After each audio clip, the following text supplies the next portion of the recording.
SCP-001, le gardien de la porte. Classe, Euclide, Keter. SCP-001 est une entité humanoïde, d'approximativement 700 coudées de hauteur, située dans un emplacement tenu secret près de l'intersection entre le Tigre et l'Euphrate. Sont connues à propos de l'entité les caractéristiques suivantes. Un certain nombre d'appendices lumineux ressemblant à des ailes émergent des épaules, du dos, des tempes, des chevilles et des poignets de l'entité. Bien qu'un compte précis n'ait jamais été établi, la plupart des observateurs placent le nombre d'ailes entre 2 et 108 avec un nombre moyen de 4 ailes. SCP-001 possède une arme, SCP-001-2, qui semble être un couteau ou une épée. Selon des études spectrographiques, l'arme semble émettre des flammes à une température rivalisant avec celle du Soleil. Malgré la chaleur intense dégagée par SCP-001-2, l'environnement autour de l'entité ne semble pas en être affecté. Toute entité approchant à moins d'1 kilomètre de SCP-001 est immédiatement touchée par l'arme et supprimée de l'existence. Toutes les actions hostiles menées contre SCP-001 se sont soldées par une annihilation de l'attaquant, et ce sans prendre en compte la distance entre celui-ci et SCP-001. Voir le rapport d'incident, expérience d'un missile tiré depuis un sous-marin dans l'océan Indien, le 26 décembre 2004. SCP-001 semble être debout, la tête baissée dans un geste de prière, en tenant SCP-001-2 dans ses deux mains en face de lui, la pointe dirigée vers le sol. Depuis la première fois qu'il fut observé par le fondateur, SCP-001 n'a pas changé de posture. Les sujets humains exposés à SCP-001 ont signalé avoir entendu une voix dans leur tête, leur donnant une directive qui ne pouvait pas ne pas être suivie. La directive la plus commune est « oublie », ce qui a pour résultat de faire s'éloigner le sujet de SCP-001 et de lui faire oublier qu'il l'a rencontré. Toutefois, en de rares occasions, d'autres directives ont été données. Parmi les plus célèbres fut celle donnée au fondateur, Prépare, qu'il a revendiquée comme l'impulsion pour cataloguer et confiner tous les artefacts représentant une menace sérieuse envers l'existence de l'humanité telle que nous la connaissons. Cette organisation est aujourd'hui connue sous le nom de Fondation SCP. Ceux qui ont observé SCP-001 rapportent que celui-ci semble se tenir devant une porte aux proportions immenses. Des photographies à longue portée ont occasionnellement détecté ce qui semble être un jardin au-delà, qui contient de nombreuses autres entités de même composition que SCP-001, ainsi que plusieurs arbres fruitiers de composition inconnue. Il faut noter particulièrement la présence de 2 arbres de proportions immenses, qui semblent être au centre du jardin. L'un semble être un simple pommier, tandis que le deuxième porte des fruits inconnus sur Terre. Compte tenu de la nature de SCP-001, aucune procédure de confinement classique n'est nécessaire. Le site 0 doit contenir du matériel de surveillance de SCP-001 opérationnel à tout moment, à une distance de sécurité de 10 km d'un emplacement prédéterminé. L'emplacement du site 0 ne doit être connu que de l'actuel administrateur et du seul membre des E5 de religion abrahamique, au 5-14, assigné à la surveillance de SCP-001 depuis le site 0. Ce dernier est autorisé à prendre toutes les mesures nécessaires si jamais SCP-001 devient actif, et doit alerter immédiatement l'administrateur et les autres membres du Conseil au 5 si des changements de comportement de SCP-001 sont constatés, ces changements pouvant constituer le début d'un scénario de fin du monde Patmos de classique SK. Si jamais SCP-001 devenait actif de quelque façon que ce soit, le personnel doit immédiatement consulter la procédure d'urgence Patmos.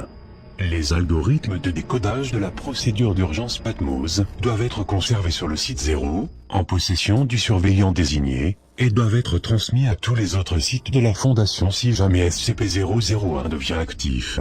Le personnel de la Fondation, ayant un rôle vital dans une ou plusieurs variantes de la procédure d'urgence Patmos, doivent être informés de prendre les précautions suivantes. Maintenir des bonnes relations avec une ou plusieurs religions abrahamiques organisées. Toujours avoir à disposition les fournitures suivantes, de l'eau bénite, un chapelet, un crucifix, une sainte croix, un tapis de prière, ou d'autres symboles bénis par un ecclésiastique de religion abrahamique d'un rang équivalent ou supérieur à celui d'un évêque, une copie des textes sacrés de religion abrahamique, Torah, Bible, Coran, et des fournitures d'urgence standard mobiles. Dans le cas d'un scénario d'adoration dû à un phénomène prémillénialiste, Tous les membres du personnel ayant un rôle vital doivent désigner un second membre du personnel qui ne soit pas de confession abrahamique. Ces seconds doivent être informés de l'emplacement de la copie de la procédure d'urgence Patmos du premier, de l'emplacement de l'inoculateur de l'agent mémétique tueur, et doivent être tenus prêts afin de prendre la place du premier si nécessaire.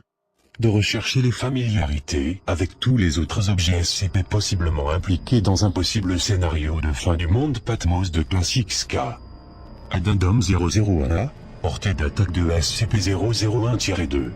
Expérience A, un membre du personnel de classe D est chargé d'approcher SCP-001 aussi près que possible à pied. Résultat, dès que le contact visuel avec SCP-001 fut établi, le sujet reçut pour ordre de partir. Le sujet tourna alors immédiatement le dos à l'entité s'éloigna d'elle. En dépit des ordres répétés de continuer l'expérience, le classe D refusa d'obéir et fut éliminé. Au moment où le classe D mourut, toutes les équipes de recherche impliquées dans l'expérience furent annihilées par une force inconnue, probablement par SCP-001-2. Expérience B. Un drone de recherche piloté à distance est guidé pour approcher SCP-001 par voie terrestre. Résultat, dès que le drone fut à moins d'1 kilomètre de SCP-001, il fut annihilé, probablement par SCP-001-2. Toutes les autres tentatives de reconnaissance de la sorte se sont également soldées par un échec. Expérience C. Son drone autopiloté préprogrammé reçoit l'ordre d'approcher SCP-001 par plusieurs angles différents simultanément. Résultat, la coordination fut un succès, et les 100 drones passèrent simultanément le rayon d'1 kilomètre autour de SCP-001, mais furent tous annihilés simultanément par SCP-001-2. L'équipe d'observation du site 0 signala que SCP-001-2 sembla alors frapper dans toutes les directions à la fois. SCP-001 ne bougea pas pendant l'expérience. Expérience D. Un missile téléguidé est tiré d'une distance de 3 km. Résultat, SCP-001-2 a annihilé le missile au-delà de la limite d'1 km, tout en anéantissant simultanément le site de lancement et tuant tout le personnel. Expérience E. Missile balistique intercontinental à tête nucléaire tiré depuis le sous-marin nucléaire SCP Nautilus. Résultat, voir expérience d'un missile tiré depuis un sous-marin dans l'océan Indien, le 26 décembre 2004. Expérience F, SCP-076 et la force d'intervention Omega 7 sont chargés d'approcher SCP-001 à pied. Résultat, SCP-076 refusa de s'occuper de cette mission, en dépit du fait qu'il n'ait pas été informé de la nature de celle-ci. Quand on lui demanda pourquoi, SCP-076 répondit non. Juste non. Expérience G, SCP-073. Suite aux résultats obtenus lors de l'expérience F, SCP-073 ne fut pas informé de sa destination avant d'arriver au site 0. Résultat, SCP-073 approcha le site à pied. À la vue de SCP-001, SCP-073 devint stressé et demanda d'abandonner l'expérience. Il fut ordonné à SCP-073 de continuer. L'expérience fut arrêtée. Addendum 001A, par ordre de l'administrateur, aucune nouvelle expérience ne doit être menée sur SCP-001. Aucun autre SCP ne doit être exposé à SCP-001. SCP-001 ne doit pas être utilisé pour se débarrasser de SCP dangereux. Voir les nouvelles procédures de confinement pour plus de détails. Addendum, la transmission suivante fut reçue par le personnel de la Fondation. Déclencher la procédure d'urgence Patmos Omega. Attention, à tout le personnel de la Fondation. Le message suivant fut reçu le matin en provenance du site 0. SCP-001 a bougé. La porte est ouverte. Ils arrivent.